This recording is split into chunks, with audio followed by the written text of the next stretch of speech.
মোহাম্মদ নওশাদ সিদ্দিকীকে তার বক্তব্য রাখার জন্য অনুরোধ করছি।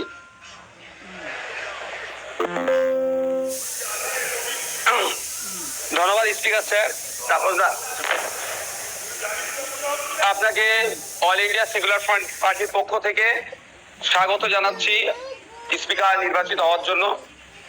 আমরা আশা করব আগামী 5 বছর আপনার নেতৃত্বে এই অগাস্ট হাউস তার গরিমাকে বহন করে চলবে এবং সাথে সাথে আমরা যারা বিরোধী আছি তাদের সর্বোৎকৃষ্ট জায়গা, মতামতের জায়গা হচ্ছে এই অগাস্ট হাউস। আমরা আমাদের মতামত নির্দ্বিধায় নির্বিঘ্নে এখানে রাখতে পারবো এবং যারা শাসক দলে আছে আমাদের মতামতের ভিত্তিতে গঠনমূলক অবশ্যই যেগুলো হবে সেগুলোকে গ্রহণ করবে। স্পিকার স্যার, আপনার অনুমতি নিয়ে দু একটা কথা বলবো, যদি এই প্রসঙ্গ নয়।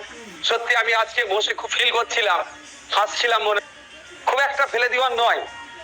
আমি আমি আমি আমি বলবো, আমি 2021 সালে নির্বাচন হওয়ার পরে 6টা মাস এমন দিন পার করেছি, আমার মনে হচ্ছিল যে আমি ইস্তফা দিয়ে দিই, অন্তত আমার ছেলেগুলোর উপর অত্যাচার যদি বন্ধ হয়।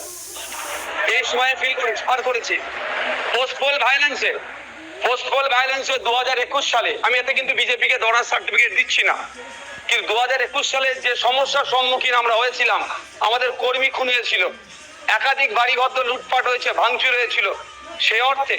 তবে হ্যাঁ, একটা জিনিস, এই 2026-এ দাঁড়িয়ে কিন্তু বেশ কিছু ধর্মের স্থান আক্রান্ত হয়েছে। মাননীয় মুখ্যমন্ত্রী মহাশয়কে এবং বিজেপি যারা আছে তাদেরকে বলবো সেইগুলো আপনারা লক্ষ্য রাখবেন, আজকে এই হাউস